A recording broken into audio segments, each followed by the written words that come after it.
From dime store novels and bad CGI and cinematography to three-dimensional adventures that put you in the spaceship pilot seat, science fiction has come a long way from Captain Nemo's submarine journeys and John Carter's adventures on Mars.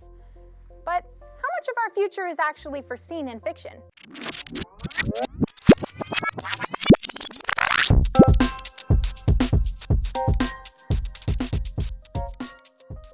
A short time ago, in a galaxy very, very close by, a group of humans made a huge discovery about the universe around them. And no, it's not aliens. Hey, I'm Darcy, and this is Common Curiosity. What effect does the world of imagination have on real scientists studying the world of our future? Let's talk to some people who might be able to help us out. Dr. Prabir Barua is an associate professor of mechanical and aerospace engineering at UF.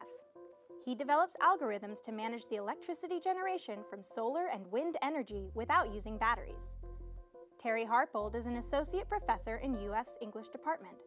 A longtime fan of science fiction, he studies and teaches courses on science fiction and environmental humanities, including science fiction's visions of climate change. We're here with them today to talk about the links between reality and sci-fi. What have you found people have misconceptions about due to science fiction? It's quite commonplace in contemporary science fiction for teleportation, faster than light travel, sort of beyond human AI, all these sorts of things are handled very easily. So that's part of the problem. I think people think that those things are coming sooner than they actually are. But I think there's a more general problem, a misconception about science fiction. It's actually quite common, which is that science fiction concerns itself with a distant future. Science fiction is more often about an alternate present. It's an alternate version of the present, or perhaps the very near future, in which some new element has been introduced. Some new invention, some aliens have arrived on the White House lawn. Teleportation becomes possible. What happens to the social structure? What happens to the structure of families and nations and societies as a consequence of that? Science fiction becomes a way of coming up with a counter-argument to the present.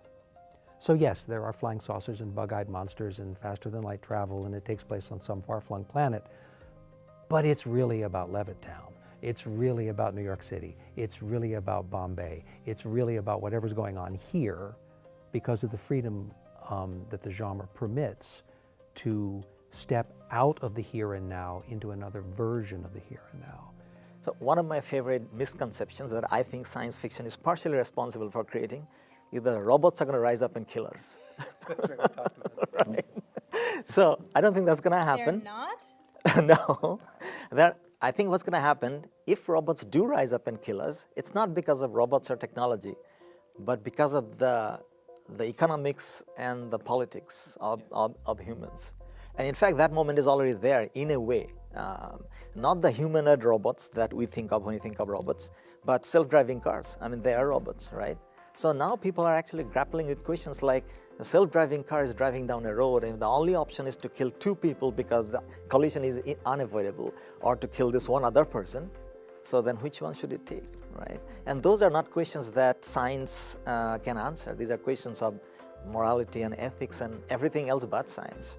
So tell me, why should scientists interact with people who write or read or study science fiction? The reason why researchers working in the sciences should be talking, I think, to scholars and historians of the genre of science fiction is the same reason why we celebrate interdisciplinary work across other disciplines. It's necessary to talk to the people that know the most about the thing you're talking about in order to understand how it might relate to your own world and your own worldview. We live in a technology-dominated society, right? Our lives are dominated by science and technology. And somehow we feel that it's an inexorable march and that we have no control over it, right? So things are going to happen. Technology is pushing things in a particular direction, which is not true. Everybody needs to be engaged in this decision-making process. So there needs to be engagement, not just between scientists and science fiction writers, but among everyone. There's a lot to be said for the ability to create fictional futures and imagine what the world could look like someday.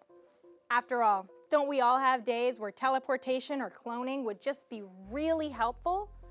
But it's important to support our researchers here, helping to protect our own super cool little pale blue dot. So go tell your scientists you love them. Or just tell them you trust their 8 years of doctoral education. Basically the same thing. And remember, may the force be with you, and stay curious. Hey, you got it wrong.